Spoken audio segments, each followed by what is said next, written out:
Voilà, ce matin, frères et sœurs bien-aimés, nous allons ouvrir la Bible dans quelques instants. Nous allons lire un texte de la parole. Alors pour ceux qui, il y a quelques jeudis de ça, ça va vous parler parce que j'ai déjà commencé à aborder ces choses et je me suis dit que c'était bon qu'un grand nombre puisse entendre ce message. Et c'est un texte que j'ai souvent utilisé moi-même et peut-être que vous-même vous avez utilisé pour encourager peut-être un frère ou une sœur qui était dans la difficulté, dans la souffrance et vous l'avez encouragé au travers de ce texte à persévérer malgré les malheurs, malgré les difficultés qui peuvent survenir. Et tu sais mon frère, ma sœur, le malheur atteint souvent le juste mais l'Éternel l'en délivre toujours et on s'est souvent encouragé au travers de ce texte, mais est-ce qu'on a réalisé toujours la portée de ce texte? Et en relisant ce texte, il y a quelques semaines de cela, il a pris comme une nouvelle dimension. Il n'y a rien de nouveau sous le soleil, la parole de Dieu ne change pas, mais en lisant ce texte, j'y ai vu une portée christologique importante, une révélation de Christ très importante dans ce texte et nous allons le voir ensemble. Déjà, il est important de rappeler que tout l'Ancien Testament annonce Jésus-Christ. Tout l'Ancien Testament pointe vers le Seigneur Jésus. L'Ancien Testament nous annonce que Jésus doit venir. Il nous dirige vers Christ. Il nous conduit vers l'œuvre de la croix. Et l'auteur de l'Épître aux Hébreux, au chapitre 10 et au verset 1er, nous enseigne que la loi possède du nombre des biens à venir et non l'exacte représentation des choses, et ne peut jamais, par les mêmes sacrifices qu'on offre perpétuellement chaque année, amener les assistants à la perfection. Et au verset 5, et peut-être qu'on se dirait, mais qui est ce bien suprême, un nombre des biens à venir, c'est quoi ce bien à venir? Ces biens à venir, qu'est-ce que c'est? Eh bien, le verset 5 nous le dit. C'est pourquoi Christ, entrant dans le monde, dit, tu n'as voulu ni sacrifice, ni offrande, mais tu m'as formé un corps. Donc tout l'Ancien Testament pointe vers Jésus-Christ. Jésus est pleinement conscient que toute la loi parle de lui, parce qu'il est la parole de Dieu. Il est Dieu, il est la parole faite chair, comme nous le rappelle Jean, l'apôtre Jean dans son évangile au chapitre 1er et au verset 1er. Et c'est pourquoi il est écrit, commençant par Moïse et par tous les prophètes, Jésus expliqua aux apôtres dans toutes les Écritures ce qui le concernait. Luc chapitre 24, verset 27. Dans toutes les Écritures, il commence par Moïse, par les prophètes, et dans toutes les Écritures, Jésus montre ce qui le concerne. Et finalement, du premier verset de la Genèse jusqu'au dernier verset de l'Ancien Testament, tout pointe vers Jésus-Christ. Tout pointe vers le Seigneur. Et nous allons lire ensemble ce texte en question qui pointe, qui met en avant le Seigneur Jésus. On va lire ensemble le psaume 34. Psaume chapitre 34.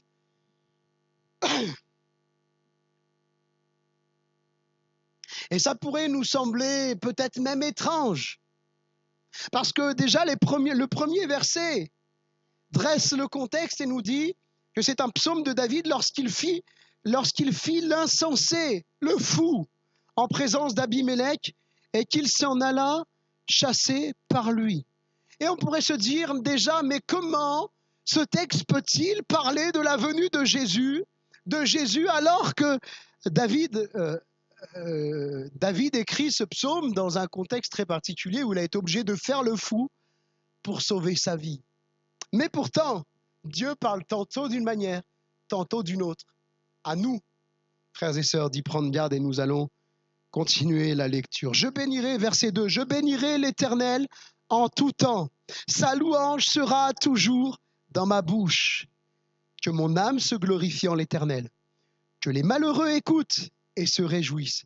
Exaltez avec moi l'Éternel. Célébrez tous son nom. Amen. J'ai cherché l'Éternel et il m'a répondu. Il m'a délivré de toutes mes frayeurs. Quand on tourne les regards vers lui, on est rayonnant de joie et le visage ne se couvre pas de honte. Quand un malheureux crie, l'Éternel entend et il le sauve de toutes ses détresses. L'ange de l'Éternel campe autour de ceux qui le craignent et il les arrache au danger.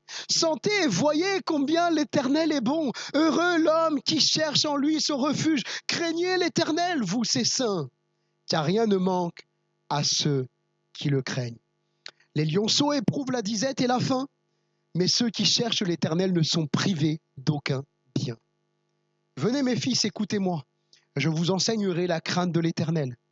Quel est l'homme qui aime la vie, qui désire la prolonger pour jouir du bonheur? Préserve ta langue du mal et tes lèvres des paroles trompeuses. Éloigne-toi du mal et fais le bien. Recherche et poursuis la paix. Les yeux de l'Éternel sont sur les justes et ses oreilles sont attentives à leurs cris. L'Éternel tourne sa face contre les méchants pour retrancher de la terre leurs souvenirs. Quand les justes crient, l'Éternel entend et il les délivre de toute leur détresse. Alléluia. L'Éternel est près de ceux qui ont le cœur brisé et il sauve ceux qui ont l'esprit dans l'abattement. Et j'aimerais qu'on se concentre sur à partir de ce verset 20. Et nous allons le voir qui marque un tournant dans ce psaume 34. Verset 20. Le malheur atteint souvent le juste, mais l'Éternel l'en délivre toujours. Il garde tous ses os, aucun d'eux n'est brisé. Le malheur tue le méchant, et les ennemis du juste sont châtiés. L'Éternel délivre l'âme de ses serviteurs, et tous ceux qui l'ont pour refuge échappent au châtiment.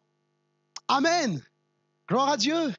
Je pense qu'on peut dire Amen. Quel psaume encourageant pour nos vies, quel psaume fortifiant de savoir que Dieu est avec nous dans les hauts comme dans les bas. Le Seigneur ne nous abandonnera pas. Et ce matin, peut-être que tu traverses des bas, peut-être que c'est le désert dans ta vie. Souviens-toi que même dans ton désert, Dieu est là. Que même dans ton désert, Dieu ne te laissera pas. Que même dans ton désert, Dieu aura toujours la main posée sur ta vie. Alors, nous sommes arrêtés au verset 20. Le malheur atteint souvent le juste. J'aimerais vous poser cette question. Qui est le juste en question? Qui est le juste? Est-ce que vous avez une idée? Alors, est-ce que certains ont une idée de qui est le juste ici? Comment? D'accord? Comment? Celui qui aime Dieu, d'autres ont dit c'est Jésus le juste.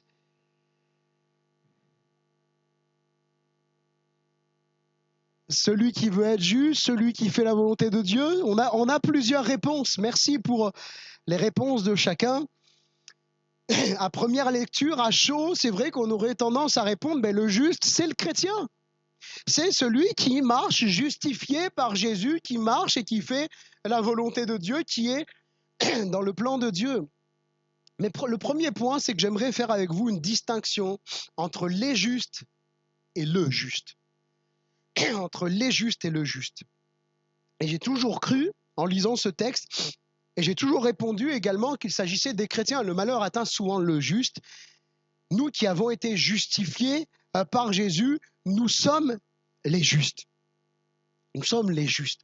Et alors, il y a plein de versets quand le malheur atteint, quand il est dit à un moment, quand les justes crient. Les justes crient. Et on va le voir ensemble. Ce verset 20, il diffère des autres versets. Il amène comme une rupture dans le texte. En effet, les autres versets mentionnent les croyants au pluriel. Et je vais relever les exemples les plus explicites avec vous. Je ne vais pas aller dans les petits détails parce qu'il y en a d'autres, mais je vais m'arrêter sur les versets qui ressortent le plus. Au verset 8. Et déjà, il y a quelque chose qui devrait attirer notre attention. Au verset 8, l'ange de l'Éternel. L'ange de l'Éternel, il faut savoir, pour ceux qui ne sont pas familiers de la Bible, l'ange de l'Éternel, aucun ange ne peut se proclamer être Dieu, dire je en parlant de Dieu, etc. Mais l'ange de l'Éternel a, en tout cas, si on ne savait pas qui il était, on pourrait dire il a cette prétention de se prendre pour Dieu. Même à un moment, un des serviteurs de Dieu dans la Bible va se prosterner devant lui et il ne va pas le reprendre. Tous les autres anges, même dans l'Apocalypse, regardez la révélation que l'apôtre Jean va avoir dans l'Apocalypse. Il va vouloir se tomber à terre et se prosterner devant l'ange. Et l'ange va lui dire, mais je suis un serviteur comme toi, lève-toi. Et l'ange de l'Éternel, il est différent des autres. Quand vous prenez tous les passages bibliques qui parlent de l'ange de l'Éternel, nous nous apercevons qu'on est en phase de ce qu'on appelle, les Juifs parleront d'une théophanie, parce que les Juifs, bien sûr, renient la divinité de Jésus-Christ, mais nous parlons d'une christophanie, c'est-à-dire une apparition de Christ avant sa venue sur terre, parce que nous croyons que le Christ est éternel. Il n'a ni commencement ni fin. Je ne rentrerai pas dans les détails de la double nature de Christ lorsqu'il va venir s'incarner en tant qu'homme et en tant que Dieu, pleinement homme et pleinement Dieu. Le verset 8, je m'arrête, l'ange de l'Éternel campe autour de ceux qui le craignent et il les arrache au danger. Au verset 10, craignez l'Éternel, vous, ses saints. Vous voyez, c'est au pluriel. Au verset 12, venez mes fils, écoutez-moi. Au verset 16, les yeux de l'Éternel sont sur les justes. Au verset 18, quand les justes crient, l'Éternel les entend et il les délivre de toute leur détresse. Tandis que le verset 20, lui, ne parle pas des justes, mais du juste. Le malheur atteint souvent le juste, et non pas le malheur atteint souvent les justes. Alors si on se posait la question, et on peut se la poser après avoir vu ce point de rupture à partir du verset 20, où il est mentionné le juste et non pas les justes, mais qui est ce juste dont nous parle David ici? Il y a une distinction qui est faite entre les justes et le juste. J'avance dans ce deuxième point, c'est que Jésus est l'accomplissement de l'ancienne alliance. Jésus est l'accomplissement de l'ancienne alliance. C'est à juste titre que nous pouvons interpréter le verset 20 comme désignant Jésus, le juste, parce que le verset 21 vient clairement l'attester.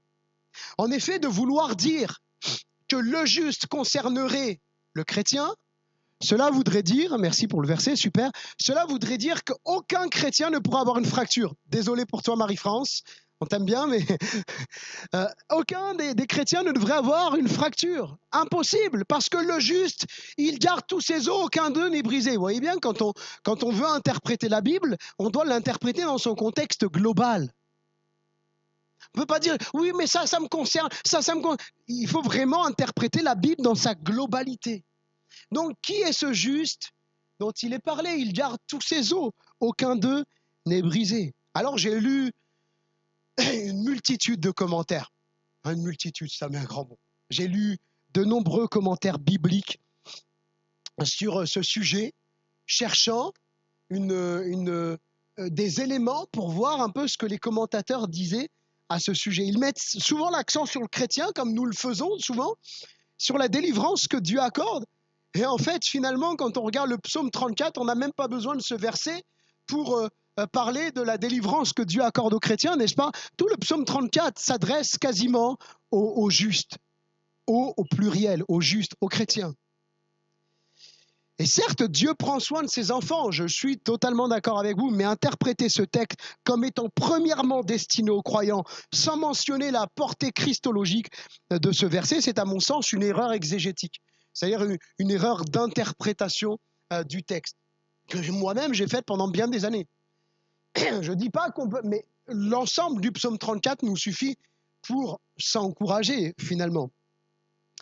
Et je vais faire, c'est ce que je faisais tout à l'heure, certains commentaires vont même jusqu'à dire que les os des chrétiens ne seront pas touchés, vous voyez?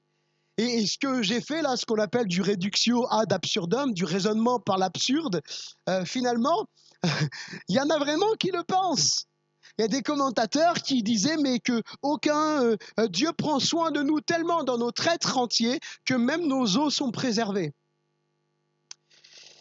Et interpréter ce texte, pour moi, de la sorte, c'est en oublier tous les croyants qui vont mourir dans d'ignobles conditions à cause de leur foi, dans la Bible vont même nous dire que leurs os ont été sciés.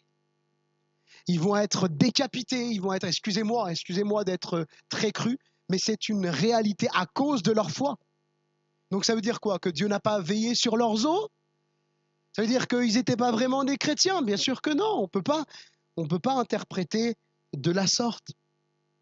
Et l'apôtre Jean va confirmer que ce texte nous parle bien de Jésus, que ce texte était une prophétie christique, parce que lorsqu'il écrira dans Jean chapitre 19, verset 36, ces choses sont arrivées afin que l'écriture fût accomplie. Aucun de ces os ne sera brisé. Les deux brigands sur la croix, on va leur rompre les jambes comme on faisait au crucifié, parce que tant qu'ils avaient de la force dans leurs jambes, ils arrivaient à prendre un peu, à appuyer sur leurs pieds pour respirer un petit peu, et à un moment, pour quelque part en terminer rapidement avec eux, on leur rompait les jambes. Donc en fait, tout le poids de leur corps descendait, et ils se trouvaient dans une situation d'asphyxie, et ils mouraient par asphyxie. Mais Jésus, lui, il n'est pas mort par asphyxie. Tout était contrôlé, tout était prophétisé dans la vie de Jésus. De telle sorte qu'ils vont faire quelque chose qu'ils n'avaient pas l'habitude de faire, ils vont percer le côté pour voir s'il était bien mort, s'il réagissait ou pas. Et ça vient contredire, vous savez, même certains, dans certaines religions, et notamment dans l'islam, il y a toutes sortes de traditions, d'histoires qu'on raconte qui ne se trouvent pas dans le Coran. C'est du bouche à oreille et du on a dit. Et notamment, certains ont dit que non, Jésus n'était pas vraiment mort, il était tombé dans une sorte d'endormissement, etc. Imaginez-vous de vous prendre un grand coup de lance bien tranchant sur le côté. S'ils étaient endormis, ça réveille rapidement, non, n'est-ce pas? La Bible nous dit, et nous, notre foi, elle est basée dans la parole de Dieu. La Bible nous dit que Jésus est mort sur la croix et qu'aucun de ses os ne va être brisé, contrairement aux autres crucifiés. Jean vient clairement démontrer que Jésus a accompli cette prophétie par sa mort sur la croix. Il est le véritable juste qui n'a jamais péché, qui a accompli la loi et dont les os ne seront pas brisés comme les autres.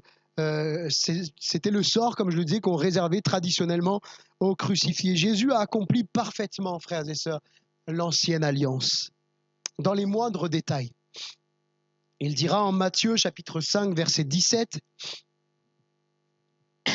et ça nous amène aussi à prendre conscience de qui nous sommes en Christ. Ne croyez pas que je sois venu pour abolir la loi ou les prophètes. Je suis venu non pour abolir, mais pour accomplir. La loi est accomplie en Jésus-Christ. Il a accompli ce que nous ne pouvions accomplir. Toutes les exigences de la loi mosaïque, toutes les exigences que Dieu avait envers l'homme, Christ l'a accompli sur lui. Il est venu pleinement homme et il accomplit à la fois en tant qu'homme et en tant que Dieu toute la loi le concernant. Jésus n'abolit pas les prophètes vétérotestamentaires, c'est-à-dire de l'Ancien Testament, ainsi que la loi, mais leur accomplissement se trouve en sa personne. L'accomplissement de toutes les prophéties se trouve en la personne de Christ. Alors maintenant que nous avons vu clairement et démontré au travers de ce chapitre 19, verset 36 de l'évangile de Jean, nous avons vu que ce texte concernait Jésus. Alors de quel malheur Jésus a-t-il souvent été atteint? Si ce texte concerne Jésus, ce que je crois, alors qu'est-ce que ça veut dire le malheur atteint souvent le juste? Le malheur atteint souvent le juste. Quel était ce malheur en question? Le malheur qui atteignait souvent Jésus et qui va le suivre tout le long de son ministère, s'il est la raison de sa venue sur la terre, c'est sa mort sur la croix. Pour accomplir l'œuvre de substitution, c'est-à-dire qu'il prend notre place, il se substitue, se fait substitut, il prend notre place sur la croix de Golgotha, ce qu'on appelle l'œuvre de substitution pénale, mais je vais revenir sur ce terme un peu plus loin. Il a porté notre condamnation. Voilà le malheur. Et nous allons le voir un peu plus loin. Jésus est devenu malédiction par sa mort. Lui qui est pur, parfait, sans péché, à la croix, il va être fait comme maudit à notre place. Il va prendre notre malédiction et nous allons le voir et bon nombre de textes bibliques le démontrent et le prouvent. La mort et le moyen de mise à mort de Jésus n'était pas anodin, mais il était prévu, planifié de toute éternité. En effet, vous allez voir au travers de certaines références que je vais vous donner que Jésus a refusé certains types de morts. Vous allez dire, mais comment un condamné à mort peut-il choisir comment il veut mourir? Imaginez, par exemple, je ne sais pas, à l'époque de la guillotine en France, quelqu'un est condamné à mort, il est dans les couloirs de la mort et à un moment arrivé dans la guillotine, il dit, s'il vous plaît, non, moi j'ai pas envie d'être guillotiné, je veux être brûlé vif. Ou j'aimerais mourir par lapidation. Personne. Les bourreaux ont décidé que c'était comme ça, tu n'as pas ton mot à dire, tu es condamné. Mais Jésus maîtrise tout dans les moindres détails. Même le moyen dans lequel il va être mis à mort, frères et sœurs, ce n'est pas anodin. Il a refusé la lapidation. Jean chapitre 8, verset 59. Jean chapitre 10, verset 31. Et au verset 39 également. Jean chapitre 11, verset 8, il refuse la lapidation. Il a refusé le suicide. Matthieu chapitre 4, verset 6 et Luc chapitre 4, verset 9, quand Satan va lui dire « Mais jette-toi d'en haut !» Humainement parlant, avouons-nous-le, c'est un suicide. Jette-toi d'en haut, et puis de toute façon, c'est écrit dans la Bible, ces anges, ils te porteront. Humainement, c'est un suicide. Jésus le refuse. Ensuite, il s'est échappé lorsqu'on a tenté de le jeter du haut d'une montagne. Luc chapitre 4, versets 29 à 30. Vous voyez bien que Jésus n'accepte pas n'importe quelle mort. Pourquoi fallait-il absolument que Jésus soit crucifié et non pas lapidé ou autre? Parce qu'être pendu au bois était un symbole de malédiction. Celui qui était suspendu sur un bois, pendu sur un bois, était symbole de malédiction. Et ça bien avant la venue des Romains. Parce que nous savons que Christ a été crucifié sous Ponce Pilate et que Pilate était connu justement pour ses innovations sanglantes. Deutéronome chapitre 21, verset 22. C'est Dieu qui parle et qui dit « Si l'on fait mourir un homme qui a commis un crime digne de mort et que tu l'aies pendu à un bois, son cadavre ne passera pas la nuit sur le bois, mais tu l'enterreras le jour même, car celui qui est pendu est un objet de malédiction auprès de Dieu. Et tu ne souilleras pas le pays que l'Éternel, ton Dieu, te donne pour héritage. » Et nous le verrons un peu plus loin que même les évangiles vont parler à un maudit et quiconque pendu au bois dans le Nouveau Testament, en tout cas, nous le verrons. Donc Jésus est devenu malédiction par sa mort. Lui qui est Dieu de toute éternité, dans son humanité, il va être fait malédiction à cause de nous. Jésus est devenu malédiction à cause de nos péchés, du mien, des vôtres. C'est de ça, ce malheur-là, que Jésus est frappé. Ce texte de Deutéronome, voilà, c'était pas dans les évangiles, c'est dans Galates, chapitre 3, verset 13. Il va être repris par l'apôtre Paul. Christ nous a rachetés de la malédiction de la loi, étant devenu malédiction pour nous, car il est écrit, maudit est quiconque est pendu au bois. Vous voyez que ce n'est pas quelque chose que j'invente. Je ne me suis pas réveillé un matin en pondant une nouvelle doctrine. C'est la parole de Dieu qui le dit. Et l'apôtre Paul enseigne les Galates en leur disant que Christ a été fait malédiction pour notre rachat, pour notre rédemption, pour notre purification. Il va prendre notre malédiction. Alors le malheur qui a souvent atteint Jésus, le véritable juste, dont Jean nous parle dans sa première épître, 1 Jean chapitre 2 verset 1, nous avons un avocat auprès du Père, Jésus-Christ le juste. Alléluia.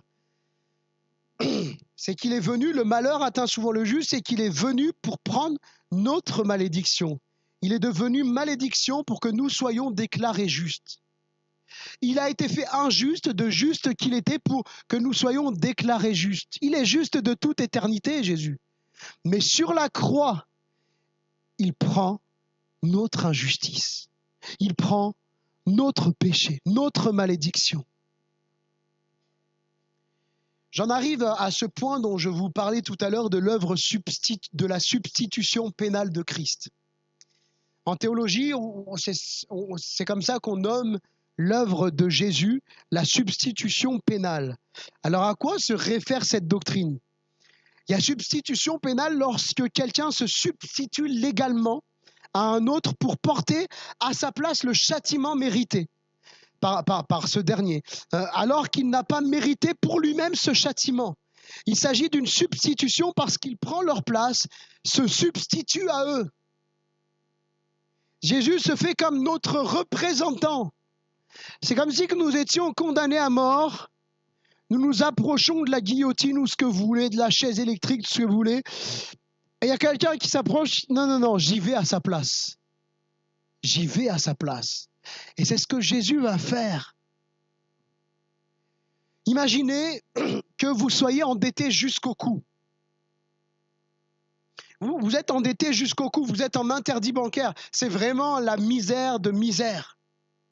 Et vous devez vous présenter devant le juge parce qu'il y a eu des plaintes, parce que voilà, vous n'avez pas remboursé vos créanciers, vous vous retrouvez devant un juge.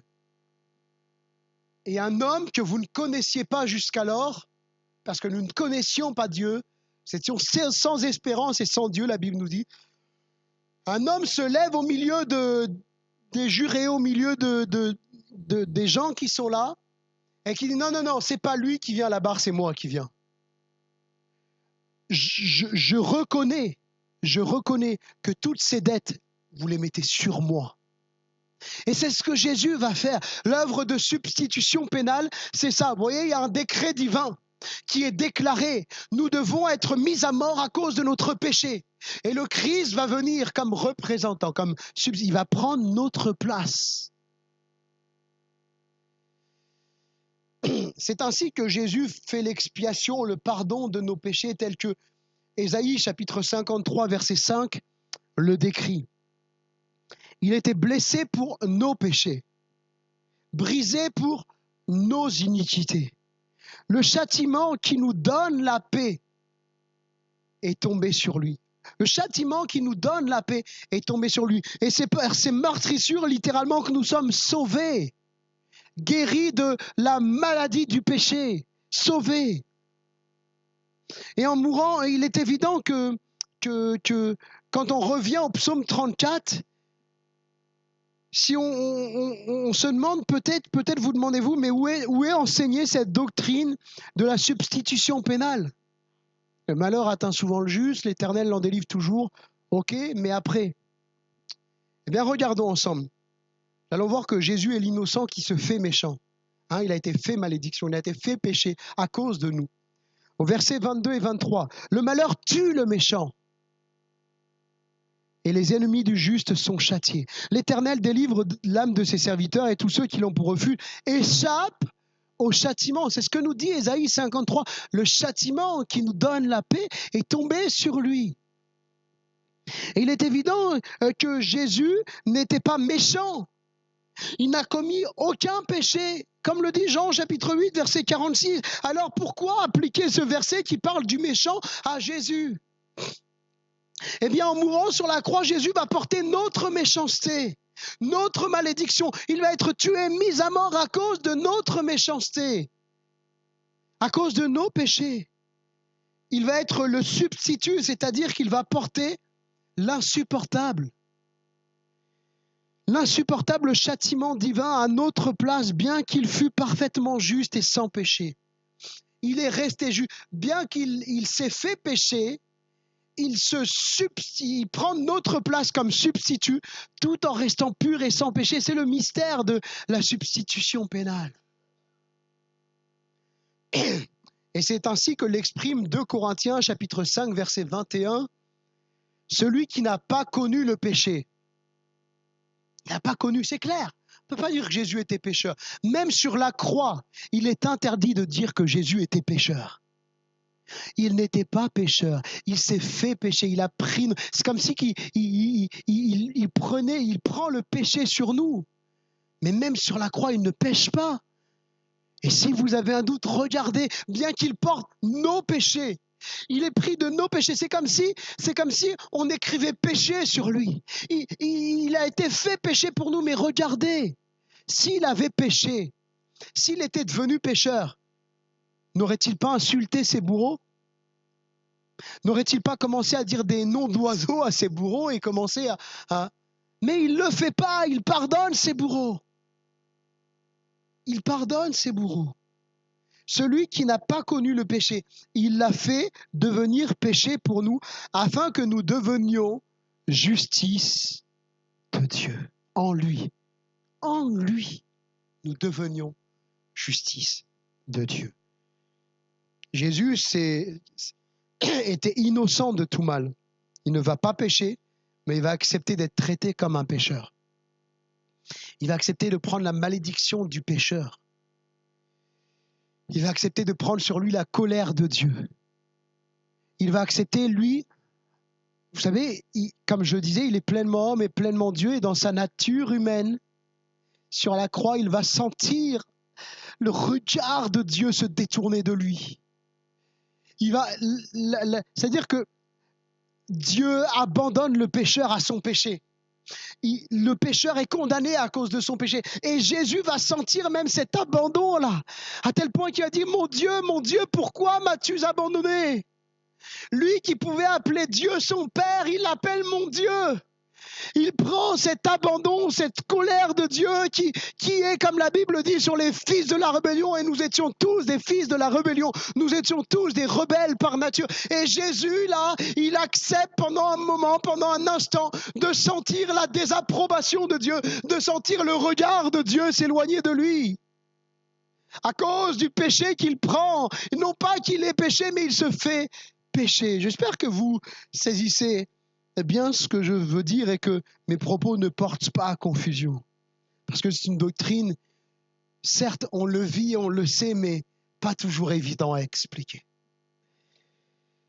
Jésus est l'innocent qui va accepter d'être traité comme un pécheur. Lui, le bon, va être fait méchant en prenant notre place, notre condamnation. Sur la croix de Golgotha, le malheur tue le méchant, mais en fait Jésus va être fait méchant à notre place, de juste qu'il est, et il va être tué, crucifié sur la croix de Golgotha. Et puis, grâce à cela, la justice de Christ nous est imputée. Au verset 23, il est écrit que l'Éternel délivre l'âme, et vous voyez, on a encore de ses serviteurs. Et tous ceux qui l'ont pour refuge échappent au châtiment. Vous voyez, là, il y a cette double imputation, comme nous l'avons lu tout à l'heure dans 2 Corinthiens 5, 21. Il n'a pas connu le péché, il est fait péché pour nous. Donc, notre péché est imputé sur lui, afin, comme le dit le texte, afin que nous devenions en lui justice de Dieu. Donc, la justice de Dieu nous est imputée. Le péché, notre péché est remis sur Christ et la justice de Christ est remise sur nous. C'est ce qu'on appelle en théologie la double imputation. Nos péchés sont imputés sur Christ à Golgotha et Christ nous impute sa justice.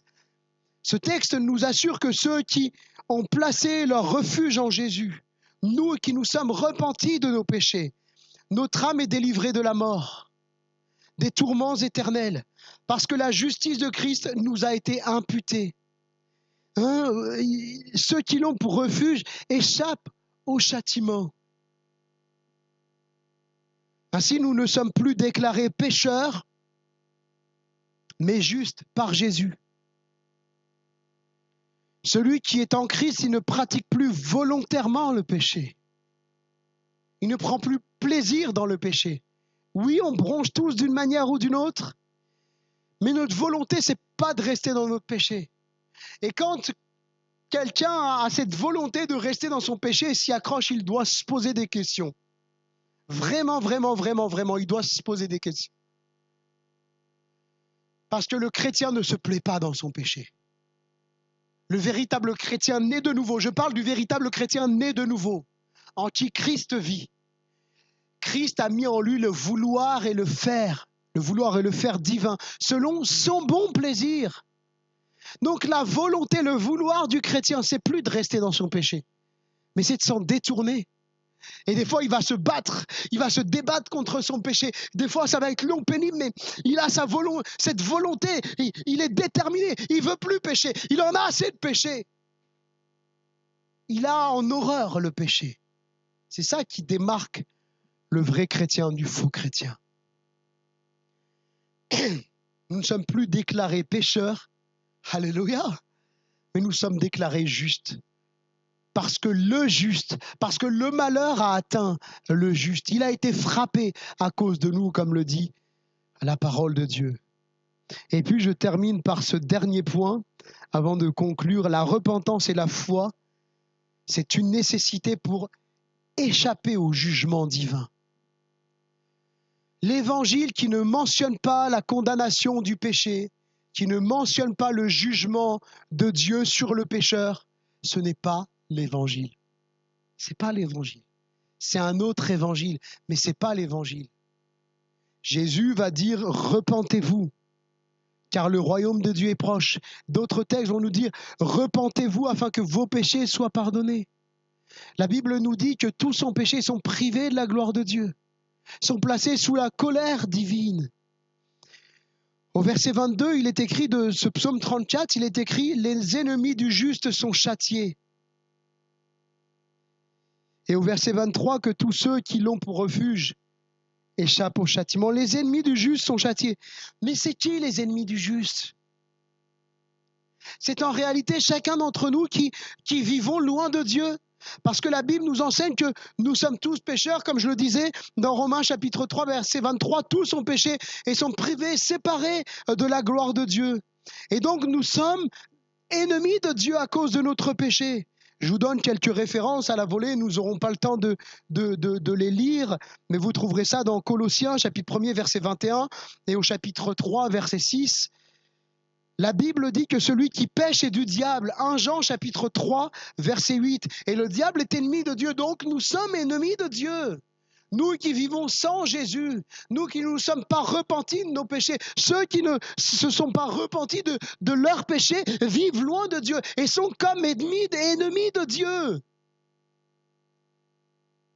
Et donc les ennemis du juste sont châtiés. Le jugement de Dieu repose sur ceux qui ne veulent pas de lui, ceux qui restent dans leurs péchés, ceux qui ne veulent pas se repentir. Le jugement de Dieu demeure sur eux. Et c'est une réalité. Le salaire du péché, c'est la mort. Et de quelle mort? Il est parlé de la mort éternelle, de l'enfer. Donc tous ceux qui ne se sont pas repentis de leur péché sont destinés à l'enfer. Leur destination, c'est l'enfer. Et il n'y a pas d'autre chemin possible. Jésus va dire que spacieux et large est le chemin qui mène à la perdition, à l'enfer. Il est grand ce chemin-là, c'est le chemin des plaisirs, le chemin de je fais ce que je veux, le chemin de j'ai pas besoin de Dieu, le chemin de je suis mon propre Dieu, le chemin de ni Dieu ni maître. Il est large ce chemin. Et beaucoup de pécheurs s'y sentent bien. On est bien dans ce chemin, c'est super. Mais il mène tout droit à l'enfer. Par contre, Jésus dit qu'il est resserré, il est petit le chemin qui mène à la vie éternelle. Et il y en a peu qui le trouvent. Et Jésus nous a donné le chemin. Il a dit, je suis le chemin, la vérité et la vie. Nul ne vient au Père que par moi. Alors comment ne plus être ennemi de Dieu? Parce que Jésus est venu sur la croix, comme je l'ai dit tout à l'heure, pour mourir à la place des ennemis de Dieu. Il est venu pour mourir à notre place, à ta place, à la mienne. Il a pris ton péché, mon péché. Et j'aimerais m'adresser ce matin à quelqu'un qui n'a pas encore fait la paix avec Dieu. Tu ne sais pas de quoi demain sera fait. Tu ne sais pas de quoi demain sera fait. Peut-être que tu vas sortir de cette église, tu vas rentrer chez toi et demain tu ne te réveilleras pas. J'aimerais te poser cette question. Tu vas dire quoi à Dieu en arrivant dans l'éternité? Je ne savais pas. Dieu te rappellera ce que tu as entendu ce matin. Qu'est-ce que tu vas bien pouvoir... Ah mais Seigneur, tu sais, j'ai fait de bonnes œuvres. La Bible dit que ce n'est pas par les œuvres afin que personne se glorifie. Mais Seigneur, tu vois, c'est pas de ma faute, c'est tout son péché. Tu as donc péché. Qu'est-ce que tu vas dire devant Dieu? Ce matin, Dieu t'interpelle. Comment ne plus être ennemi de Dieu? Comment avoir Jésus pour refuge? Comment l'avoir pour refuge? Eh bien, la Bible nous le dit. Premièrement, avoir la foi. Marc chapitre 16, verset 7. Celui qui croira et qui sera baptisé sera sauvé. Celui qui ne croira pas sera condamné. Croire, avoir la foi en Jésus. Et c'est la foi en Jésus qui sauve. Éphésiens chapitre 2, verset 8 dit que c'est par grâce que nous sommes sauvés par le moyen de la foi. Et ce n'est pas par les œuvres, ça ne vient pas de nous, c'est le don de Dieu. Donc c'est la foi qui sauve, la foi en Jésus, la foi dans l'œuvre de ce que Jésus a fait, de ce que Jésus a pris notre péché sur la croix. Lui, le juste, il a été frappé de notre malheur à nous. Je réalise ça, je réalise que c'est moi qui aurais dû être cloué, c'est moi qui aurais dû être condamné, et j'aurais dû aller en enfer à cause de mon péché. Et je place ma foi en Jésus. Et la foi qui sauve, et le fait de... c'est la foi en Jésus qui sauve. Et le fait de ne pas croire, comme le dit Marc 16, nous condamne. C'est le fait de ne pas avoir la foi qui nous condamne. Et cette foi, elle n'est pas active, elle n'est pas passive, pardon. C'est pas, vous savez, ça n'existe pas, ceux qui disent « moi, je suis croyant, mais pas pratiquant ». Ça n'existe pas. C'est comme si que vous disiez « moi, je suis boulanger, mais je ne fais pas de pain. Je suis boucher, mais je ne vends pas de viande. » Alors, on ne va pas multiplier les exemples. Hein. Je suis viticulteur, mais je ne produis pas de vin, je ne fais rien, moi. Et la foi, elle nous pousse à la repentance. Lorsqu'on réalise que Christ a fait, que l'Esprit de Dieu vient nous convaincre, mais la foi dans notre cœur, eh bien, il y a cette nécessité de se repentir. Et la Bible le dit. Repentez-vous donc et convertissez-vous pour que vos péchés soient effacés, afin que des temps de rafraîchissement viennent de la part du Seigneur. Est-ce que tu as envie d'être rafraîchi ce matin? Est-ce que tu as envie d'être rafraîchi par Dieu? Est-ce que tu as envie de sentir ta vie être visitée par Dieu ce matin? Est-ce que tu as envie de recommencer une nouvelle vie avec Dieu, où tes péchés sont derrière toi, sont effacés, sont pardonnés? Eh bien, la Bible te dit, repens-toi. Convertis-toi, crois en Jésus et tu seras sauvé. La repentance, c'est cet acte de foi, de se reconnaître pécheur et séparé de Dieu, de prendre conscience que c'est à cause de mon péché que Jésus est mort sur la croix, ce qui me pousse à lui demander pardon pour tous mes péchés. Pardon de ne pas m'être intéressé à lui, d'avoir vécu sans lui. Vous savez, il y a une question en théologie de savoir où est-ce qu'on place la foi, avant la repentance, après la repentance. Chacun peut y mettre comme il veut, mais souvent, moi, je dis comment je peux demander pardon à un Dieu auquel je ne crois pas. Donc, il y a quelque chose qui se passe, qui est pas explicable, qui n'est pas tangible, qui n'est pas palpable, mais l'Esprit vient me convaincre. Et je crois en Jésus. Le seul moyen d'aller au paradis, d'échapper aux tourments, aux souffrances éternelles, bien-aimés, c'est de demander pardon à Dieu. Je ne connais pas vos vies, je ne connais pas ton parcours, je ne sais pas où tu en es, je ne sais pas où est-ce que tu en es avec Dieu, mais si tu demandes pardon pour tes péchés à Jésus, si tu demandes pardon de tout ton cœur, tu seras sauvé. Avec tes mots, ce n'est pas des grandes prières. Dieu ne veut pas qu'on vienne à lui avec des récitations. Viens à lui avec ton cœur. Demande-lui pardon pour tes péchés. Et comment vivre avec Jésus? Eh bien, c'est en lui parlant chaque jour, en lisant sa parole qu'est la Bible. Et il nous parle au travers de sa parole, en obéissant bien sûr à la volonté de Dieu décrite dans la Bible. Et puis il y a aussi bien sûr cette part de se réunir en tant que frères et sœurs. Ça fait du bien la communion fraternelle. Il y a ici une église où on peut se retrouver, prier ensemble. Et je termine. Pour ne pas être plus long, le verset 23 se met à nouveau à parler des justes et non plus du juste en mentionnant que Dieu délivre l'âme de ses serviteurs. Dieu nous délivre et Dieu nous a délivrés à la croix. Et ce matin, si quelqu'un n'a pas encore demandé pardon à Jésus, tu peux le faire parce que Jésus est mort pour te délivrer, pour te pardonner. Si ce matin, tu te sens triste à cause de ton péché, triste d'être séparé de Dieu, n'écoute pas ces voix qui te disent « mais ça sert à rien de demander pardon, t'en as trop fait ». N'écoute pas toutes ces voix-là. Ce matin, tu peux demander pardon à Jésus. La Bible dit que Dieu t'a tellement aimé qu'il a envoyé Jésus, son Fils, afin que tu ne meurs pas, mais que tu aies la vie éternelle. Si tu crois en lui, alors ce matin, place ta foi en Jésus, demande pardon pour tes péchés. Et tu pourras expérimenter ce verset. Il délivre l'âme de ses serviteurs. Étant déclarés justes par l'œuvre de Jésus, nous avons cette assurance que malgré les nombreux malheurs qui peuvent nous atteindre aussi, notre délivrance finale est en Christ et il nous délivrera toujours. Ces versets christologiques sont un puissant réconfort pour le croyant qui a été justifié, lavé de son péché par Jésus. Notre délivrance, elle est en Christ. Mon frère, ma sœur, ta délivrance, elle est en Christ.